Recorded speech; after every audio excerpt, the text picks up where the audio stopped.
Hello, everyone. Nate and Beth stopping on by for another Friday the 13th The series. review. This time we're reviewing Season 1, Episode 18 by the name of... The Electrocutioner.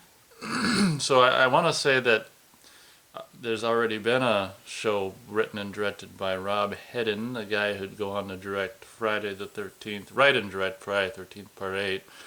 Jason Takes Manhattan, so this is another one written and directed by him. Just for the record, it starts off with what looks like 16 or maybe even Super 8 millimeter black and white taking place. It's kind of funny because it takes place in 1978. 78, which really wasn't a black and white era, but I guess it's just his way of, I mean, it's only 10 years before this episode aired, 88, 78, but whatever. It's his way of saying the past, grainy black and white. And do you want to explain what happens? Well, they bring this prisoner to get his head shaved off because he's obviously been convicted of murder and sentenced to death by the electric chair. And he's sitting in the electric chair and the phone rings. And I guess the stay of execution was denied. So they flipped the switch.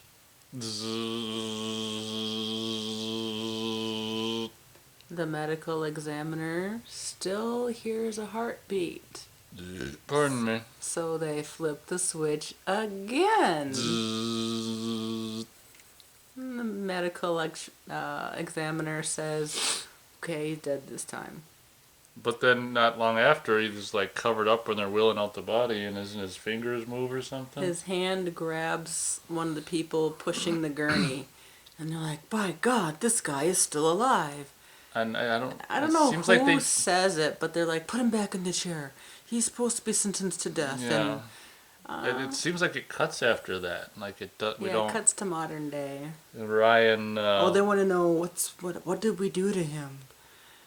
And Right. it's kind of sad. Well, he proclaims his innocence, of course. Oh yeah, we didn't mention that. This guy, before he's like, any last words? I'm innocent. Sorry. Too bad. Too bad. So And then sad. cuts to present day. Ryan playing with one of those which were big in the late 80s, early 90s. Them kind of Electric balls? those glass balls with electric zap rays. I had one as Put well. your finger on it and the electricity follows your finger. So he turns up the old volume on the stereo, trying to get the thing to react to music. And it doesn't. I don't know why we're talking about that, but anyway. Present day, 10 years later, we find out that this guy, who was who they tried to kill, not once but twice, and is survived. now like a dentist in some, what is it? Reform school. Reform school. And do you want to explain what he does at this reform school, posing as a dentist? Well, he performs dentistry on the students, but we don't learn until later how this chair. I recognized the chair kind of after one of the kids got out, but apparently this chair takes the juice from the body of whomever he chooses to, unfortunately, electrocute. May I just interject really quick? He actually, the chair in his office is the chair that he was in, right? When they tried to kill him, somehow he got a hold of that chair. So in his office at the reform school, it's the chair, is the electric chair that failed to electrocute him. Okay, I just wanted to throw that in there. Yeah, maybe I didn't mention that. So he's using the electric chair as the dentistry chair, and he kind of disguises it by having music headphones or something.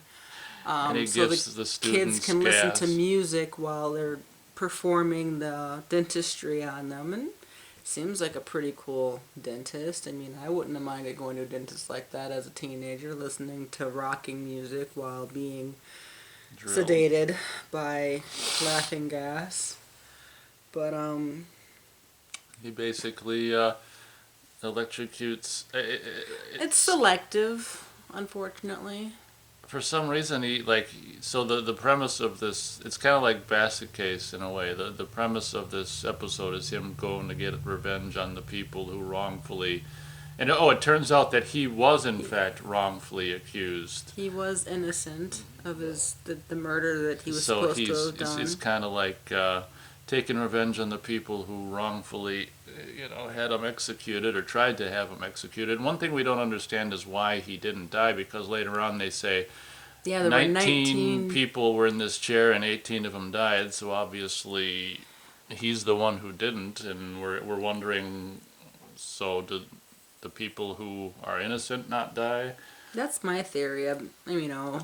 Maybe 18 of 18 were actually guilty, and maybe his conscience was so strong that I'm innocent, I don't deserve to die. Maybe the energy of the chair was like, okay, we're not going to kill you, but we're going to give you kind of a gift of life. They don't explain why he doesn't die, but anyway, he basically, for some unknown reason, he's got to kill someone in the chair. Then he gets in it and brings this dental mirror close to him, and I guess that radiates the essence of life force of who he just killed back into him, so then he can go and basically use that to electrocute the people who wronged him. The first one he goes to visit is one of the guys who was involved in wronging him. It was really cool. The guy grabs this guy's always wearing rubber gloves, which is kind of cool, and we find out why so he doesn't quickly accidentally here.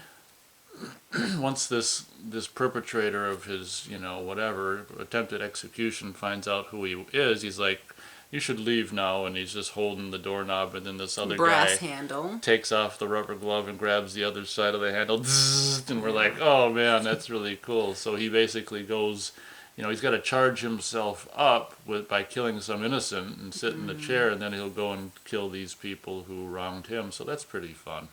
Yeah, so there were 6 deaths, before I forget to mention that. 6 complete, deaths, including him. It's kind of interesting how each kill kind of requires 2 kills. It's like he's got to kill someone to charge him up so he can kill someone else. Yeah. Which is sad. Yeah, and right before he kills that one reform school girl, she's like, "You're pretty nice," and it's Beth thought that was sad.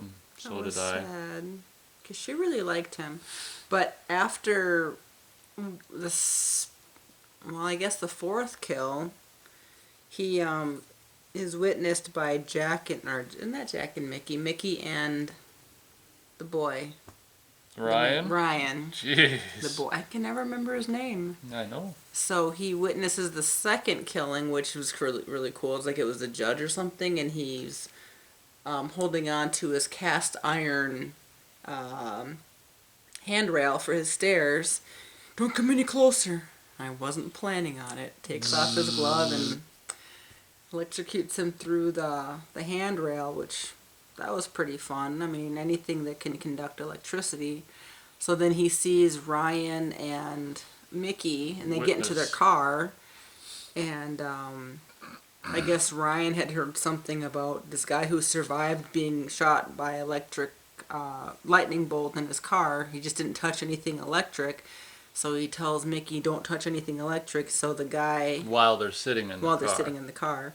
So the guy takes off his glove again and does this thing with, what is it called? The Mercedes-Benz hood ornament. The hood ornament. Grabs it and tries to electrocute him in the car, but I guess they're safe. Because they don't touch anything that can conduct electricity. And meanwhile, they're showing like certain things in the car, and the dash zap away, and we're going, oh, poor car. Poor car's getting zapped. But then they noticed that he was quite drained when he finally pulled himself off of it. It's like he couldn't let go, but he finally let go, and he was like whimpering away into wherever he went to go recharge. And they're trying to figure out all of his victims, and one victim actually died of cancer, so he couldn't kill them. The last person in the picture, they're like, well, who else would he be after? At the end of the episode, it's like, well, everyone in the picture's dead, so that's it. And he's like, I think, what's his name? Marshak is like, well, what if it's someone not in the picture? Maybe it's, and then he's like, oh my god, and that there was a warden or whatever, and yeah, the warden had actually invited Ryan to dinner that same night. So this was kind of a twist. So the killer ends up at the door of the warden's house, and the wife's like, "Oh, come in, Ryan. You looked a lot older. Maybe you're supposed to be younger." Da da da.